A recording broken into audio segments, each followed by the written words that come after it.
just an energy level situation? Was a loss of confidence? Just generally, what would you explain? I didn't like our first half with the turnovers. I think we had 10, and that's the key to the whole series is our ball security. And so the 10 turnovers in the first half got us off to a rough start. With that said, we're down 2 going into the fourth. And I thought the key play was the 4-point play to start the quarter. And that's on us as a staff. We've got to be we got to make sure they're matched up. And, they just threw it. We didn't guard Van Vliet. They threw it up the floor, and he knocks it down and gets the free throw. And that felt like a game-changing play because, it's, like I said, 2-point game. We're right where we need to be despite not having played very well and turned it over quite a bit. Steve, do you see a common thread or commonality with the turnovers? That's such a big issue. Is there something that's similar between them? Or? We have the 3 wins in this series. We're averaging, I think, 10 or 11 turnovers. So it's just we're in a rush. We got to slow down a little bit. With that being said, I mean, there was the 4-point play, but I think you guys missed like 14 of 15 shots in the fourth quarter. What happened offensively, would you say, during that stretch? Well, they were in a zone. They played Adams quite a bit, and he's at the center of that zone, kind of a 2-1-2. I thought we got some good looks against the zone. But then once they pulled away by 10 or 12, it was easier for them to run us off the line. We had a lot of openings, but they were using their length to run us off the 3-point line, knowing that we had to make threes to get back in it. And I thought they did a good job of kind of running us off the line and keeping us from, knocking down threes to get us back in the game.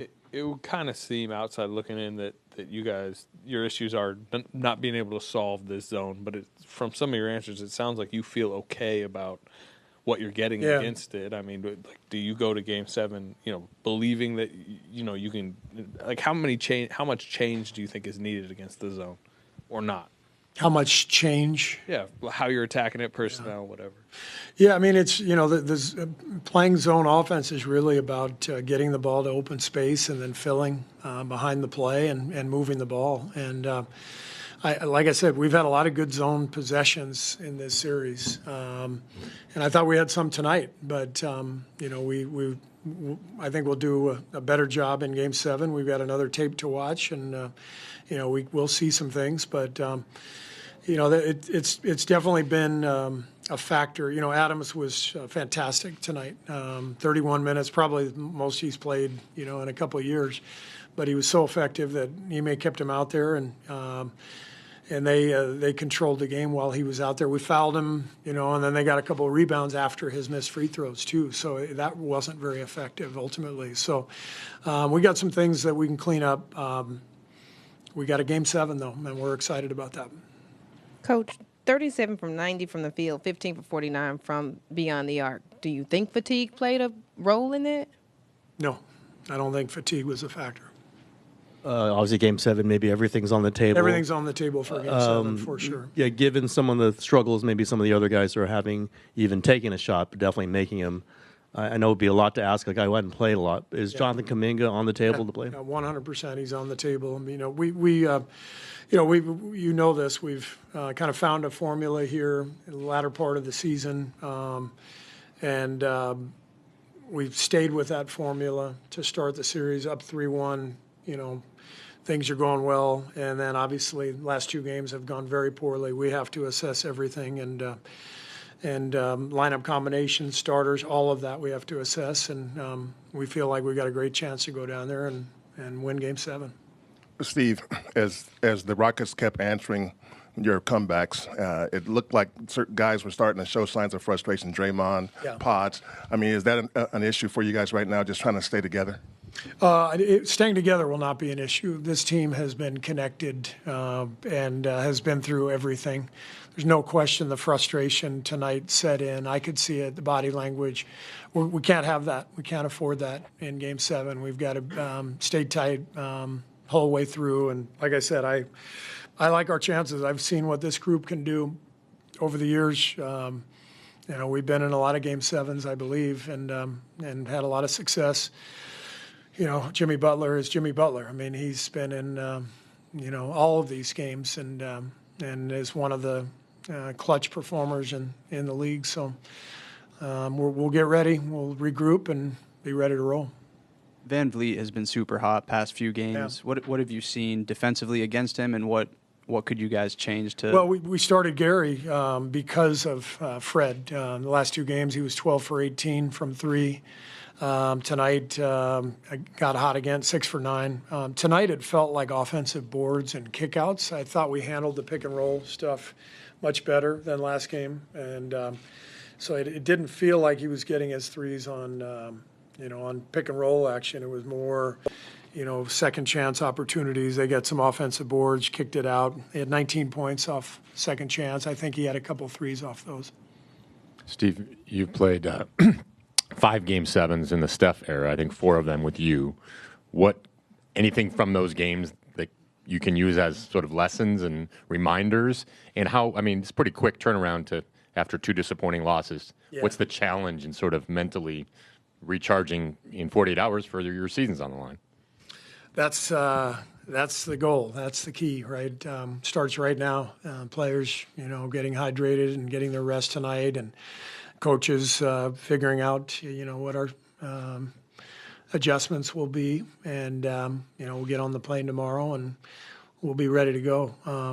I can tell you, our guys are going to be excited, and as I said, I have every confidence that. They can get this done. And can you describe briefly sort of how the vibe's different in Game 7? I mean, there's obviously intensity through all these series. Yeah. But when it gets to Game 7, what's that like? It just feels slower. It feels like most Game 7s are kind of rock fights. There's a different vibe. There's a nervous vibe with the home crowd, and there's just a sense of, all right, we're finally here. It's been 2 weeks, and both teams throwing haymakers at each other and all that, and it's why people love watching them at home. Game 7s are special, and they're fun to be a part of. Quentin had, I think, 5 fouls in 17 minutes. It seemed like they were kind of going at him a little bit. How difficult are you seeing this series kind of become for him in the way that they're kind of attacking him? Yeah, I thought he handled himself pretty well defensively in the first half. Second half, he got the 2 fouls, I think late third, early fourth, where he came over to help. He was a half step late, and he got the blocking calls. And so we'll watch the tape, and we'll try to help him out on that. But Quentin's been great for us. This second half of the season, and a very important player for us. And I won't hesitate to put him out there in Game 7 if I think that's the right call. Steve, you told us why you went to Gary to control Fred. Yeah. Offensively, with Gary and Draymond being out there together, potentially some spacing issues, how do you think that unit looked? Well, that's the equation for us. We have to make these decisions. Every coach has to make decisions based on offense, defense.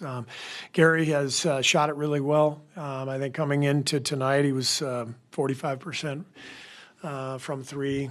He's been making the corner 3 in this series.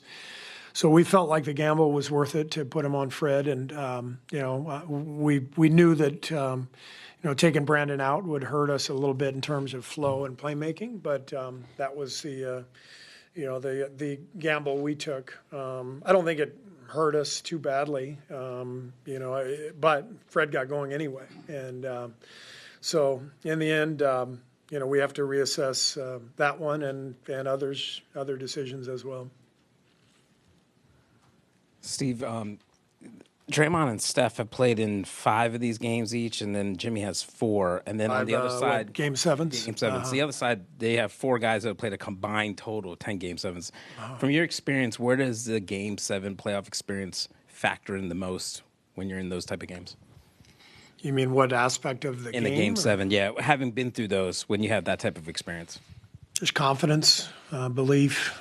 I know our guys believe, and they'll be ready to go. Thank you.